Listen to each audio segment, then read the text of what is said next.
Nanindigan ang isa sa mga bumalangkas ng 1987 Constitution na paglabag sa saligang batas ang pagbasura sa isang impeachment case sa plenaryo lang ng Senado. Ang panawagan naman ng faculty ng UP College of Law sa mga senador sa issue ng impeachment laban kay Vice President Sara Duterte, hayaang lumantad ang katotohanan. Ating saksihan. Sa open letter ng mga miyembro ng faculty ng UP College of Law, nababahala sila sa mga mungkahing ideklarang de facto dismissed ang impeachment case laban kay Vice President Sara Duterte. Hindi raw suportado ng ebidensya at saligang batas ang mga ihinadahilan kung bakit dapat i-dismiss ang impeachment. Panawagan nila, hayaang lumantad ang katotohanan. Dapat anilang tuparin ng Senado ang tungkulin nito sa saligang batas na ituloy ng walang pagkaantala ang impeachment trial. Tingin ni Senadora Amy Marcos, maging ang ilang nasa administrasyon ayaw matuloy ang impeachment trial. Ang duda ko, hindi lamang ang sinasabi o tinatawag na mga Duterte ang interesado sa pag-dismiss. Ang pakiramdam ko, mismo ang administrasyon ay may mga grupo na nagsasabi na wag nang ituloy at baka mapahiya lang sa numero.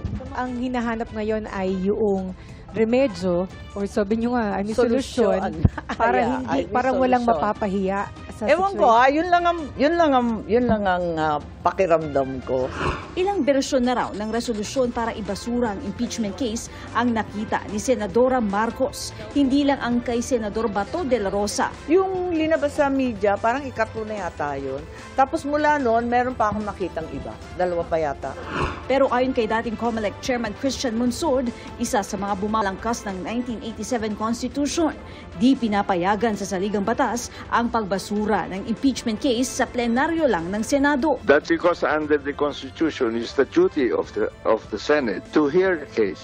So that's not hearing the case when you entertain a motion to dismiss. At kahit pa raw may mga senador na nagsasabing di pwedeng tumawid sa 20th Congress ang impeachment, kung talagang i-dismiss ng Senado ang impeachment sa plenaryo, pwede raw itong idulog sa Korte Suprema. Hininto nila o dismiss nila yon, may abuse of discretion yun. The House or anybody, the people, can go to the Supreme Court and say that the Senate is abusing its powers. They don't have that power. The duty is to hear the case.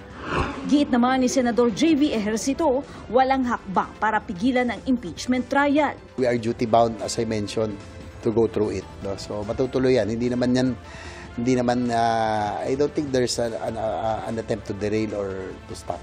Sa kasaysayan natin, isa itong natatanging pagkakataon upang pag-usapan ng malaliman at mabuti, no, kung ano yung talagang mahalaga sa ating pamahalaan. No? Good governance, accountability, at hindi yata akma sa purpose ng impeachment ang kanyang pag-dismiss na wala man lang naririnig na isa pang testigo o nakikitang isang ebidensya. Para sa GMA Integrated News, ako si Katrina Son, ang inyong saksi. Mga kapuso, maging una sa saksi. Mag-subscribe sa GMA Integrated News sa YouTube para sa iba't ibang balita.